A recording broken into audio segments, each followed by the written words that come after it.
One of my favorite poems for Amal, the poem is about birds. And in some of these lines he says, flap thy wings, for ye got no way, while the perpetrators and the victims are awake, ye got no way but to flee, and escape that's reborn every dawn. It means that we have to keep trying, and people who care about social justice and ethics and things like that needs to keep trying every day. Every time they wake up in the morning, they have to keep trying, no matter what personal or professional or societal disappointments we have to keep trying. There is no way but to keep trying. Every morning we flap our wings, and while the perpetrators and the victims are awake, we keep trying. I grew up in a small town in Egypt between Cairo and Alexandria, a little bit north of Cairo, a little bit southeast of Alexandria. It used to be a small town. It's not small anymore. I grew up there to a middle-class family, mom and dad. Both were career parents with one brother. And then I graduated. I finished college, I finished my master's, and then I decided to immigrate to North America. I think it gave me a different perspective especially in terms of understanding issues related to social justice and ethics and democracy, and how democracy is very fragile, and sometimes people take democracy for granted instead of fighting every day for keeping that democracy alive. And it shaped me a lot, seeing a lot of poverty, a lot of injustice. It made me think a lot about the world from that lens. Social networks played a really interesting role in the Arab Spring. Initially, social networks actually quite helped the Arab Spring big time, propagating the message and making people aware of what's going on in the streets and sharing pictures of what's going on the streets. So initially, it actually did help the Arab Spring. And then the perpetrators figured out that they actually can also use social networks to bring the Arab Spring down. So social networks, the same way it helped the Arab Spring at the beginning, it helped bringing it to an end very, very quickly within a couple of years. Because from a social network perspective, from algorithms perspective, since I'm an algorithms person, the underlying algorithms for social networks don't really care much about the message itself. They care about maximizing user engagement on these platforms so that basically people stay on the platforms for as long as they could. And it doesn't matter what level of polarization happens on these platforms. That at some point, I used to be one of the big time users of social networks, not anymore. I used to think that, at least later on, I started thinking that it felt like echo chambers. People are talking to themselves without seeing the other perspective, the other point of view, understanding what the other side is saying, and trying to empathize with the other side. So social networks played a really interesting role. Unfortunately, it continued to be negative, and we have seen this in the COVID situation, the vaccine situation. Here, even in the United States, we have a lot of polarization because of social networks. So the role that social networks played early on, the positive role, is not positive anymore. I am an engineer by training. My undergrad was engineering, so I have tendency to always like to engineer things, to see things that actually work. I don't like to work on abstract science, because if I don't see the fruit of that science, a system that's working, I find it difficult to believe that it actually works. So my two tools always is writing good software, and I encourage all my students and my team to focus on writing good software. You're not just a scientist. You're a scientist, but your language is software. You have to be fluent in that language. So this is the first tool. The second tool is machine learning, or what people know now as artificial intelligence. This is the tool that we basically use now. We write code to use machine learning algorithms to solve computer vision problems. Computer vision is an applied domain. It's not an abstract science domain. It's not fundamental science domain. Machine learning is. So we take theories and methods and algorithms from machine learning to solve computer vision problems, including deepfake detection using software. If you give the same problem to 10 different programmers, assuming that the problem they're supposed to solve is non-trivial, it's not like 2 lines of code. If this is a serious problem, they have to actually write a program for that, and assuming all of them would write it well, right? You look into their code and you can start seeing a lot of differences between them. Differences in the way the code is designed, differences in the way the efficiency of the code, even function names and variable names. You start seeing a lot of paying attention to details, like artists, like painters. Van Gogh is my favorite painter, and you look into his work, and Van Gogh and Monet, you look at their work and you start appreciating, paying attention to details. And this is exactly what differentiates between good coders and bad coders. Good coders deal with it as not just as a job. It's an art. They put a lot of effort in it. When you look at these pieces of software for many, many years, you start appreciating some beauty in the code. So I see a lot of connection between art and coding. I really, after many years doing software, writing software, I see a lot of art and talent and creative process in creating this software. We have been in the news because in the last 5 or 6 years, we invested heavily, myself and my group, my students, invested heavily in fighting visual misinformation. We have been creating technologies, AI technology, for identifying different types of visual misinformation on social networks, on the internet in general. One of them is the very well known as deepfakes. Essentially, videos of people saying or doing things they never said or did before. We created 2 generations of algorithms to identify deepfakes. Many people have been reaching out to us whenever a new video comes out and there is suspicion around that video to figure out if the video is actually fake or real. One of the most recent incidents is the famous now, the infamous Zelensky video, where Zelensky, the president of Ukraine, is saying to his, basically telling his troops to surrender. We ran the video through our deepfake detection algorithms, and we identified that the video is actually fake.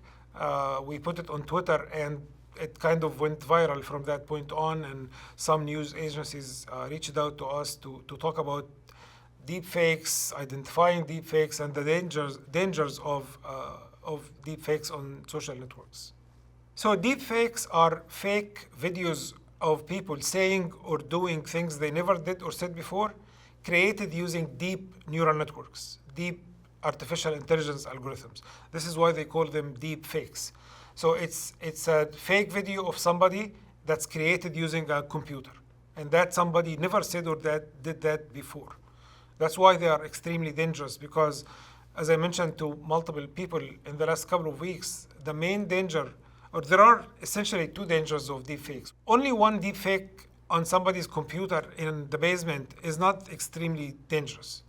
It starts to become dangerous when it goes viral on social networks, because it replicates many times very quickly, right? And then the other danger is that as soon as people see the video, it's extreme, and believe the video, right? It's extremely difficult to reverse that effect. We all grew up thinking that seeing is believing. Once you see something and you believe it, reversing that effect as a human nature is extremely difficult. So it's very important to actually identify these deepfakes in real time and debunk them or flag them very quickly. That's why they are very dangerous. There is a deepfake video that did a lot of damage. Unfortunately, I'm not allowed to talk about it. But what I can talk about is another video that came out about 1.5 years ago or something. It was for President Nixon, talking about the Apollo 11, I think, mission, that the Apollo mission has completely failed, and Armstrong and his colleagues and teammates will stay on the moon forever, which obviously is not true. The video was created really, really well. It was very photorealistic. You look at the video and you can never think that this is actually not Nixon saying this. We ran it through our detector and it turns out that actually is a fake video. Something like this, even though that this Apollo mission has been, almost 50 years since the Apollo mission now or something like this, there is a lot of conspiracy around the idea of going to the moon in the first place. If a fake video like this is leaked somehow, it will just feed into conspiracy theories, and it will make conspiracy theories rise again. So deepfakes, whether they are just a joke or something like the Zelensky video or pornographic in nature, are all dangerous. Deepfakes are now used to influence democracies, shame women. So it's extremely dangerous. According to a lot of statistics that came in different reports in the last couple of years, the main target of deepfakes have been women, shaming women. Lately, we started seeing this in politics, for example, like the Zelensky video. And I don't like to be pessimistic, but unfortunately, this is only the tip of the iceberg. The technology is improving. Using deepfakes is becoming much, much easier than before. Using the tools to create these deepfakes is becoming much, much easier than before. And now, or the next year or something, pretty much everybody can create one of these on his or on their laptop. So without creating similar technologies to defend against these deepfakes, even if they don't work perfectly well, that's okay. If, at least from my perspective, if we detect 50% of deepfakes out there, that's definitely better than nothing. It's better than saying we give up, everything is fake and not real anymore. The danger of deepfakes, if we just stop fighting against visual misinformation, is that once we give up, everything will be doubtful. We will start doubting everything. Whether it is real or fake, you doubt it. You don't know if this is true or not anymore. It's extremely dangerous to allow the line between truth and falsehood to continue to erode. Because once we allow this line to erode, truth itself doesn't exist anymore. So everything will become doubtful. Everything should be worried about that. So let me give you two examples. One, as I mentioned, women have been targeted by deepfakes for many, many years now, for a few years now, 3-4 years. So if this doesn't make us worry about, I worry about my daughter. And she feels, my daughter has the right for privacy and security and dignity. So this is one example where we have to continue fighting against deepfakes. This is the average woman out there. For everybody else, I don't think that only Mark Zuckerberg or Jeff Bezos should worry about this, because think about it for a second. If a deepfake video of Jeff Bezos comes out saying Amazon is losing money and the stock market, the Amazon stock crashes only for 30 minutes. Let's just say only for 30 minutes, right? Until Amazon actually comes out and say this is not a real video. How much money will Amazon stockholders are going to lose? It's not just about Amazon as a company, but people who actually maybe invested their life savings into Amazon stocks. So deepfakes are extremely dangerous. Deepfakes about democracy. What if 2 hours before polls here in the United States close in any election, a deepfake of a front runner comes out attacking women or minorities or blacks or any underrepresented group, and that will be a deep fake, right? That deep fake can literally swing elections in 2 hours before the nominee will come out and say, I never said that. It will be too late. It hasn't happened yet. It doesn't mean it cannot happen. That's why the fight against misinformation and visual misinformation and disinformation in general is a fight that where we cannot give up. Which brings me back to what when you asked me about Amal Dunkhul earlier. Yeah, we wake up in the morning, we flap our wings, and we continue fighting. One of the nightmares I have literally every night now is using deepfakes in criminal justice. What if I want to harm you, so I create a deepfake of you killing someone and use it as evidence in court? So these things are not far-fetched now. These things can be done. Maybe it takes a couple of hours to create this now, or a couple of days. Maybe the video will not be fantastic or great, but it will be in the next couple of months. I don't want to even say a year. The technology is progressing at an unprecedented speed. These deepfakes are not just going to affect Zuckerberg or Jeff Bezos or Amazon or big companies. They can affect everybody's life. If somebody is upset at me, that somebody can go kill someone, create a deepfake of me killing, and use it to in the criminal justice system. I'm not necessarily saying that I will go to prison over this. Maybe they will figure it out. It's fake, but that's a lot of headache. So it can affect everybody's life. It's extremely dangerous technology, and it can affect everybody's life. There is a lot of deepfake advocates now, people who actually make money out of creating these deepfakes, out of creating this kind of technology, who basically say, give up, there's no reason to keep fighting, we create things that are not detectable anymore. That's not accurate, it's not even scientifically true. Regardless of all the ethical issues or all the ethical implications of letting this happen, it's not even scientifically accurate, because deepfake detectors are just forensic tools. These forensic tools, or the accuracy of these forensic tools, is measured using false alarms and false negatives. False alarms means a real video that will be identified as fake. False negatives mean a fake video that will be identified as real. And we do performance analysis. We characterize the performance of these algorithms. Is it difficult? Yes. Is it impossible? No. And as I mentioned a few minutes ago, detecting 50% of deepfakes, even assuming that on average these algorithms work at 50% accuracy, that's definitely better than nothing. But again, better than allowing the line between truth and falsehood to erode completely. So it's difficult, but it's not impossible.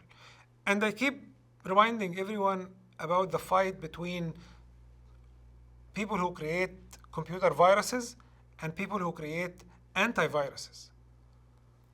This battle, this cat and mouse game, has been going on for 50 years, something like this, since the first, I can't recall when was the first computer virus created.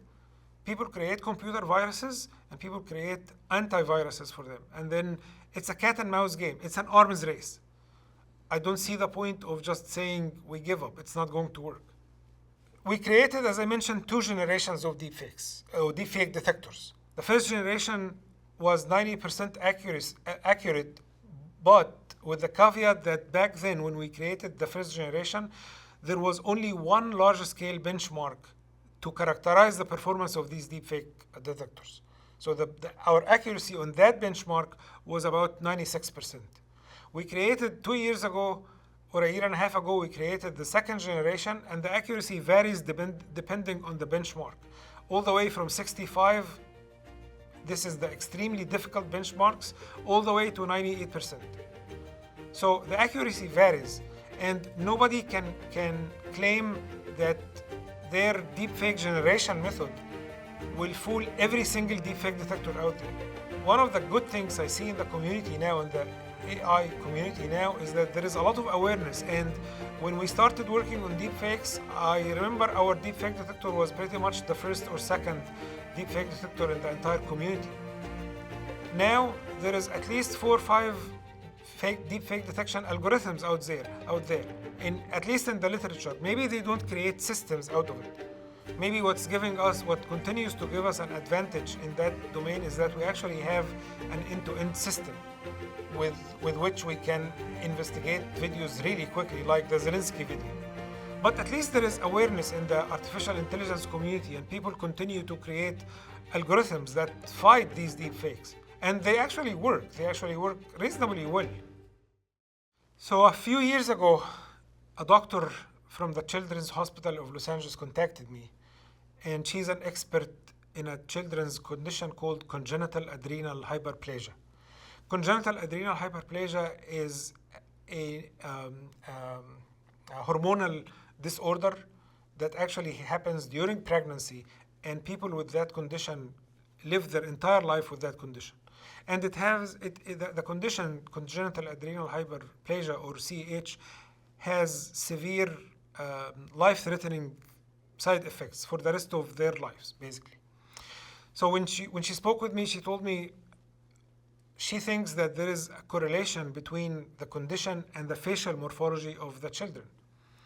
So can we use your facial analysis algorithms to figure out in an easy way, in a cheap way, using a phone or an iPad, an iPhone or an iPad, if a child has actually the condition or not, and the degree of severity of that condition, using only facial morphology, instead of doing expensive blood work or poking the children with needles? Can we use something as simple as just taking a picture? And one of the main difficulties of working in medical at the intersection of machine learning and medicine is that machine learning algorithms in general require massive amounts of data to train them. In medicine, this luxury is not available in medicine because you have a few number of cases in each hospital, maybe up to 100 or even 200 at most, and that's it. And usually a small number of samples is not enough to train machine learning algorithms. So we had to come up with very creative machine learning solutions to look at a very small subset a small set of patients, whether they are affected children or unaffected children with that condition, and look at their facial morphology. And after doing a lot of analysis and very careful analysis, we ended up discovering that it is actually true that children with the condition have different facial morphology than unaffected children, especially female children. The degree of severity or the effect of that condition on their facial morphology is much more severe than the same effect on male children.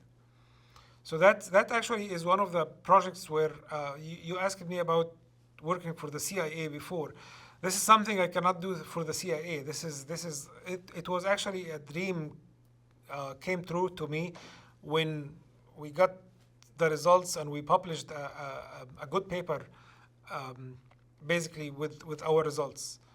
So working at the intersection of AI and medicine is actually something that one of the main things that makes me want to stay at UC and ISI, because this is what I want to do for the remaining part of my career.